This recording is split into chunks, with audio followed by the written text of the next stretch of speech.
What's going on, guys? It's Ricardo again. Today we're back again for another K-Swap EG project video. Just a little bit of an update on where the Civic is at the moment. I have gotten the Hasport K-Swap mount in. So I've got that one in, and that one in. This one, I had to knock out the bracket, but I've gotten that all sorted out already. And for the interior side of things, I have gotten that rear quarter panel in and that side part down there all in now, and it's looking much better. I do plan on putting just the rear seat back part back in already and getting all of that just looking like an interior in here once again. But me working on the interior is not today's focus of the video. Today's focus of the video is going to be the engine, if it wasn't told by the title. And the plans today for this engine is going to be doing the timing chain and the Type S oil pump conversion on it. Reason for the Type S oil conversion is just purely for me to be able to rev the engine up higher more and have a little bit more fun with it. But over here we've got all the parts that we're doing today. I've got a genuine K-series oil filter, got all the guides, got the Type S oil pump, I've got all the bolts and pieces, got a few gaskets that I'm going to replace while I'm there, and yeah, so we've got some Honda bond as well. We'll see how it all goes, and it should be pretty easy, and I hope this video can help somebody also doing the same thing as I am. So starting off with doing the timing chain and the oil pump conversion, we want to be able to take off the valve cover and the front timing cover. I already yesterday, while I was here, already took off the harmonic balancer nuts off, or bolt I should say, sorry. They're pretty hard to get off. They're pretty on there. I would definitely recommend to get a weighted socket, a 19mm weighted socket. It will make your life much easier when taking this off, and you won't struggle. What you also want to do when doing this is getting the crank pulley or the harmonic balancer. There's a little notch on the inside here, and you want to line it up with the front timing cover that has this little arrow, so that way you know that the engine is top dead center, and it'll make your life a lot easier while doing this.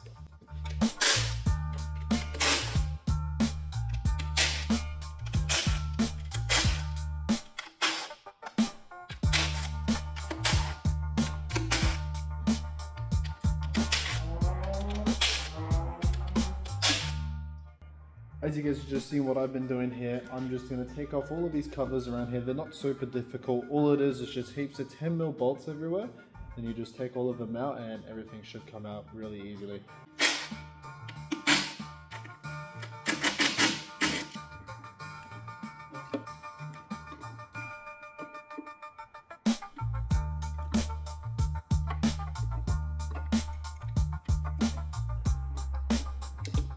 Now that we've gotten all the things off, it should be able to just come off. We've taken out the coils, we've taken out the little restraining parts here. I'm not sure what they're called, but they hold it in. But now you can just grab a little pry tool or a flathead screwdriver, and it should all just come out very easily with no issues. And don't be like me, probably take out the dipstick before you remove it. I don't think I have even shown photos of the engine or how it does look like underneath. This is what the cams look like for this engine. This engine has about 120,000 Ks, I believe. As you can see, it looks really good. There's no really bad wear marks. There's a few wear marks on the cam lobes, but I think that's fine. This did come from automatic, so I'm more happy with that. Being that way I know that it is probably hasn't been thrashed as a typical Honda if it were to be manual. To get started on this timing chain replacement, this is your timing chain. Your timing chain essentially keeps your cams and crankshaft all aligned. So this is what we're going to be replacing today. And now we just have to go out of our way to remove all of this here.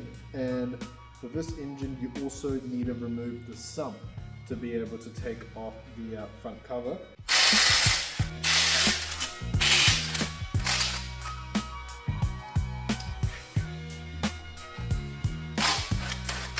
When you remove the crankshaft pulleys, there is a little pin here that you guys have to watch out that you don't lose. Here we go. This is the little pin I'm talking about. It just sits right in here between on the actual pulley itself, or you could just slide it into the crankshaft slot right there. But make sure you guys do not lose these. On the cams there's these lines there, and what you want is to make those lines to be in a flat line against each other. So I'm going to be putting this back on, and I am going to move the engine slightly around till those line up. Now we see that those lines are all lined up. Having those lines there on the camshafts lined up next to each other means that the engine is at top dead center, so we're safely able to carry on with the work, and it'll make it a lot easier for us to put the timing chain on next. Now that we have everything off on this side of the engine, we're going to flip it upside down and we're going to start taking off that sump. We got the engine upside down, guys. So I'm going to show you guys here real quick. You've got all of these bolts around here around the black part, which is your sump. And the other thing that I also forgot to mention earlier is that in the back of the cams here, over here, you've got that hole there, You can buy little pins that you put in there to lock the cams in place. All of these bolts around the sump are all 10 mil.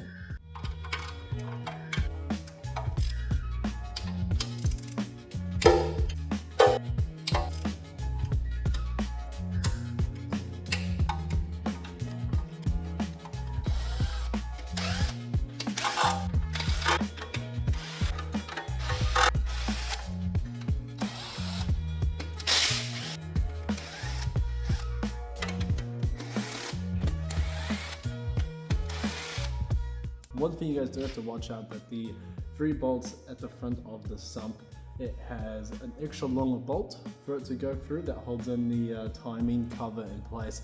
Just make sure you guys, when you guys do go to put it back in, you guys put the longer bolts, the 3 longer bolts in the front.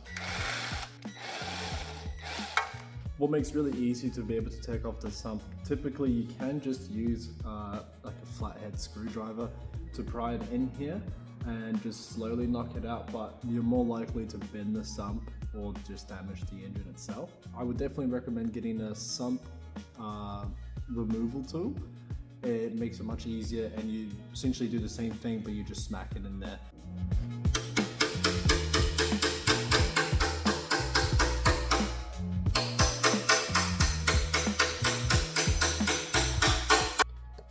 If you guys do have a sump removal tool like I do over here, what you want to do is try to get it into somewhere like this, wedged in there, and you just smack the side and just try to go all the way around, and eventually the sump will want to come off and it'll be all good.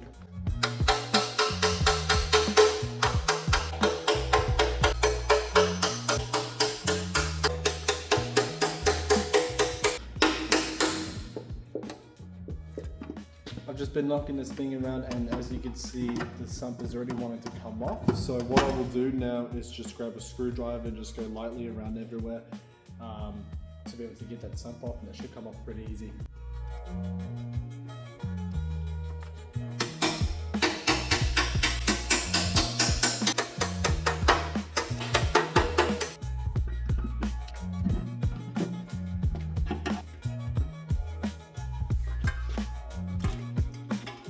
We got the sump pan off now, guys.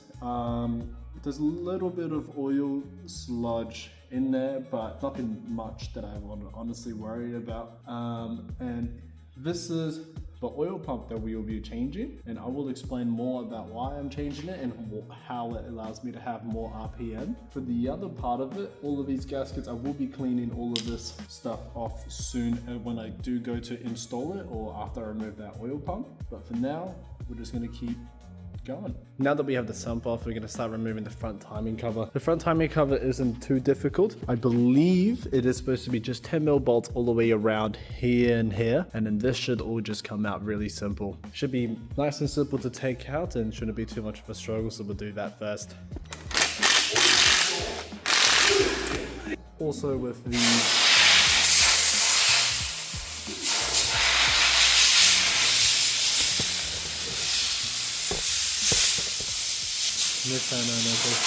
also with these 2 bolts, bottom bolts for the timing chain cover, they're also different, same with the sump plug bolts or sump bolts.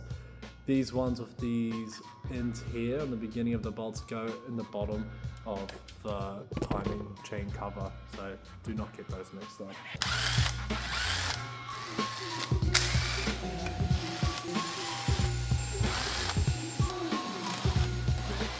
What you want to do as well for the front timing cover of the chain, you also want to be able to just pry it out, same as the as you do with the sump.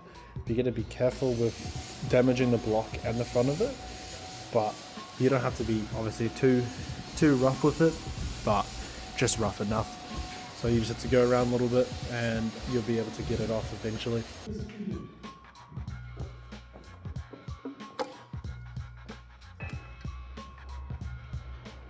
And just like that, it should come off very, very easy. We now have the timing chain cover out, and as you can look, looks very good in here. There's nothing too extraordinary of it being worn out too much or anything like that, which I'm very happy and pleased to see. Even on the timing chain cover itself, it looks good. So now I'm just gonna put the engine back upright. We're just gonna start taking all of this off and start working on the actual chain part of the car. The first thing we're gonna do to remove this timing chain guide, what I recommend doing is removing the top guide first, and also before you do remove any of the guides, make sure that these lines for the cam gears are still in line. If not, it will be very much of a hassle trying to line it all back up again. I've removed that top guide now. Now what we want to do is push the chain tensioner in, and the way you know that it's in is that you'll see that this orange part of the tensioner will move along with the tensioner. Till the holes line up there, you can try to put it in. I'm gonna see if I'm able to put it in with this, and that way it can remove the tension from the guides to make it easier to remove. Now that we got this in here, to remove some of the tension on the guard, I'll make it a lot easier for me to take it out. Now it should be just two 10mm bolts holding the tensioner in, so we'll just take the tensioner out now. We've taken the tensioner out now. Now we are gonna just leave this out. Since I have a new tensioner, I will not be using this one. But if you are going to be reusing it, make sure you keep that pin in it, otherwise this will just stay out like that and it becomes very hard to compress it back in. I actually personally didn't know that if you didn't put the pins back in the can that I showed you guys previously and early in the video, you do take off that tensioner, it does snap it all back a little bit. But I just put some screwdrivers in the back there now. Now it's all lined up again, but I would definitely now recommend, after my own little mistake, that you should definitely get it. So now we're going to remove this guide and this guide, and then we're able to take off the chains very simply.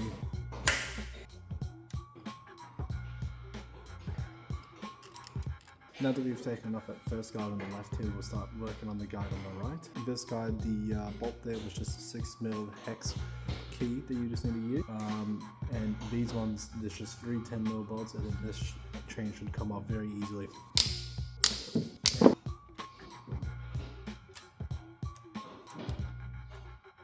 And now that we've got all of this off here, we will go flip the engine upside down and start taking these stuff off. So the tension and the bracket here for the oil pump chain, and start taking off the actual oil pump itself. Alright guys, we got the engine sort of upside down. From what we will do now, we will want to remove the tensioner first, which is just these 3 bolts. Then we'll remove this. This is a 5mm hex key, and then we're able to get that chain off really easily, and then we'll move up to the actual oil pump itself.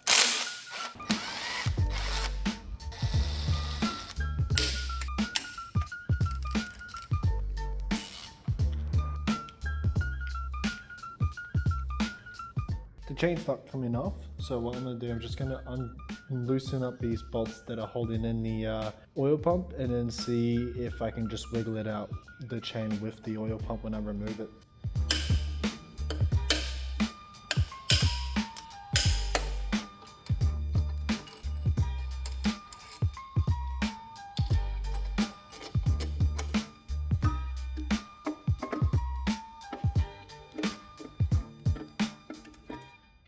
That's it guys, that's how you remove the K24 oil pump. As you can see, it's big, it's way heavier than the Type S oil pump. I'll put these two on the ground and I'll show you the differences between them two. Here's the differences between the other two pumps. It's a lot easier to see here. The original K24 oil pump has all of these balances and gears over here, and it's hard to move, so it causes a lot of restriction, and the engine has to work a lot just to spin this. When this, on the other hand, spins very freely, way less stress for the engine to spin it, and it's able to have a lot more oil pressure than this up in the higher RPMs. This allows me to have a much higher red line using this oil pump compared to this one. The one thing you got to do with doing the Type S oil pump conversion on the K24 is that this block has a notch right here, and the K20 oil pump normally is flat all across here, but I bought this from Hybrid Racing, and I just got it pre-cut with the machining, which is why it has this notch cut out. So when you go to place it here, it all lines up perfectly with no clearance issues with those bolts there, and it makes it a lot easier. You're able to cut it away yourself. I quite frankly did not trust myself to do so, so I just got it already pre-cut by Hybrid Racing. The next step to the engine is removing these baffle plates. So we got A and B. Remove this plug to seal it up with a bolt, because if we do not have the OEM oil pump on this engine anymore after this conversion, and this will shoot out and you lose all your oil pressure if you do not do this. So you have to make sure you take that out and put a new bolt in there. All of these bolts here should be just 10 millimeter and should be easy to get out. The screwdriver way didn't help me. It didn't really work for me, so I'm just going to start banging these in there and see if I can get them in there hard enough to just pull it out.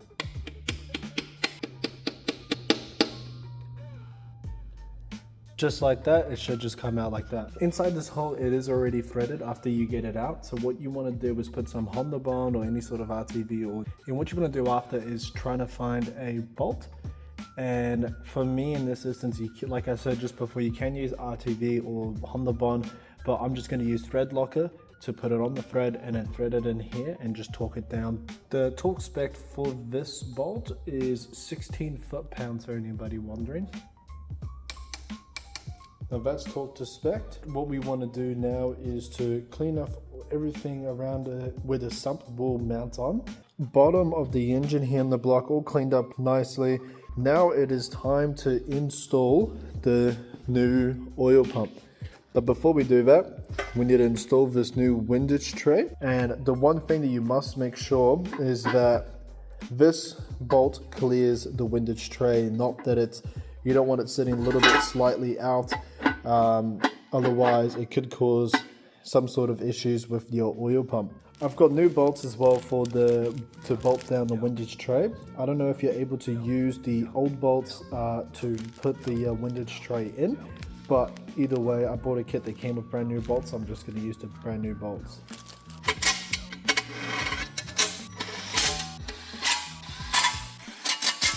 So when installing the new Type S oil pump, you want to put the chain on like this already on the oil pump. It will make it much easier for when you go to, it will make it much easier for you to put the chain onto the actual crank. If you don't, then you'll find a lot of issues trying to fit it on, but doing it like this will make it much easier, and you'll see how I put it on, and it'll make a lot of sense.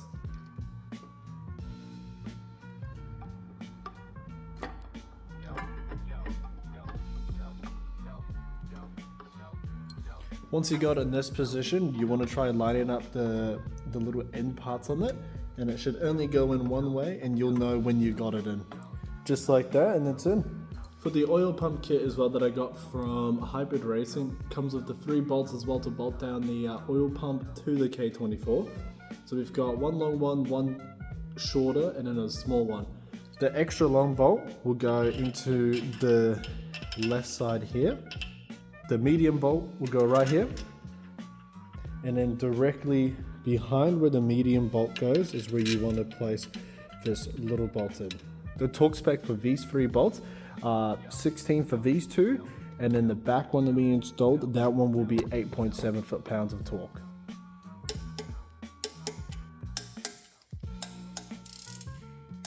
Now we're going to be installing the chain tensioner for the oil pump and the oil pump chain guide. The K20 oil pump and the K24 oil pump are different.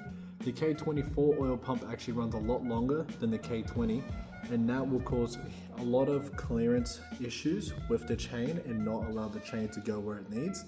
So when you do this swap, you do need a K20 oil pump guide, oil pump chain guide, and it will make it a lot nicer and it will work really good. These bolts are also torqued to 8.7 foot-pounds of torque. Same with the tensioner as well, it's also 8.7 foot-pounds of torque as well.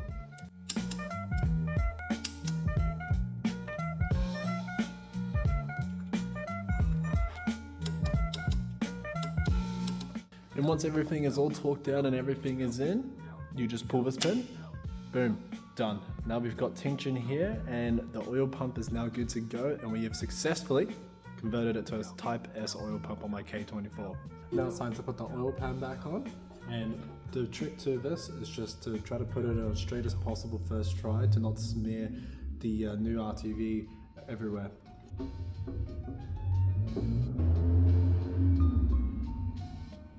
Alright, we've got the sump now bolted down, guys. Now the next thing to do, which I'm going to do, is torque all of it down. Make sure you save the 3 long bolts, so for when you put the front timing cover on, otherwise if you do it you won't really be able to get the front timing cover on. So make sure you guys remember that. But now I'm going to torque this down real quick and I'll start getting the timing for the cam and crank done. And there we go. We've got the sump all torqued down now. It's just missing those 3 bolts in the front, but we'll put those ones in when we have the front timing cover on. Now time to put the main chain back on. What you gotta do to make sure is before you start tightening anything down, you need to make sure first of all that it's the same length of the chain. I just checked it and it is the same length. And make sure that the error on the crank is lined up with the error on the block. And make sure that these 2 lines on the cams are parallel to each other. Well, not parallel, but in line with each other. I do stand corrected, guys. I have found the marks. It is just a little bit darker than the rest of the chain. So I got the 2 cam marks right here. These 2 will go at the top. And then I've got 1 down here for where it mark up to the crank.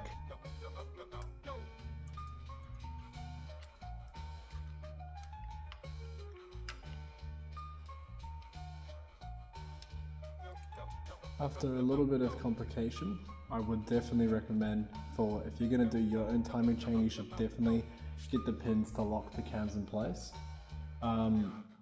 Because for me on this one, what happened to me is I didn't have the right size pin in the back. So when it released them awkwardly off the cams.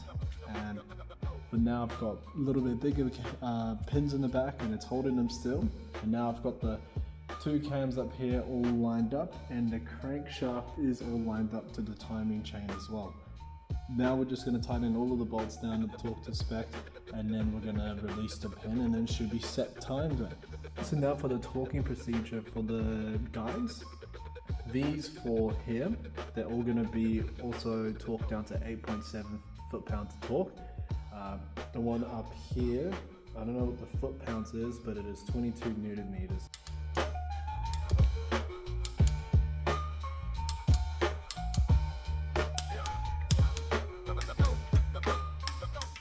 We've got it all torqued down now, guys. You can see that the line is lining up there. The cam there is leveled, lining up there. And also over here, down here is also lined up. Everything's torqued down, all's left to do is, and now we're timed. Now what's left to do is to put the front timing cover on, and then we are gonna put the head cover back on, and then we're done with the work. One important note, when you take this out from the crankshaft here, make sure that when you install it, you have the outside facing away from the motor. If you don't, you'll have some crank position sensor issues when you go to turn on the car, and you don't really want to deal with that. Alright guys, we got the RTV on the timing chain cover, and now all it is to do is just to place this back in there.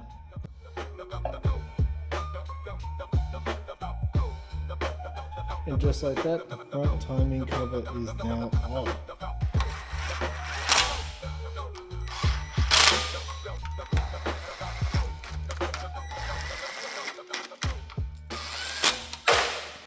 And just like the other ones, all of these bolts will also be torqued down to 8.7 foot-pounds of torque.